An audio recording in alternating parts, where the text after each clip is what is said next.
কে যেন জিজ্ঞেস করলো আমাকে? হ্যাঁ, আমি নুন দিয়ে পান্তা খেয়েছি কিনা? আরে আমি জেলের ছেলে, আমার নিঃশ্বাসে প্রশ্বাসে নুন রয়েছে। স্যার 1 কেজি টমেটোর দাম কত জানেন? বলুন তো, লবণ কত করে কিলো? নুন দিয়ে পান্তা ভাত খেয়েছেন?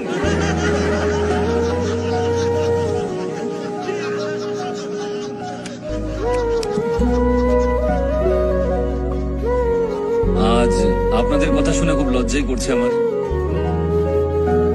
সত্যি কথা বলতে 1 কিলো টমেটোর দাম আমি জানি না। টমেটোর দাম জানে না, নেতা হতে এসেছেন? এই স্যারকে টমেটোটা চিনিয়ে দে না। স্যার একবার এই টমেটোটা দেখে নিন। আরে এই এই এই আরে,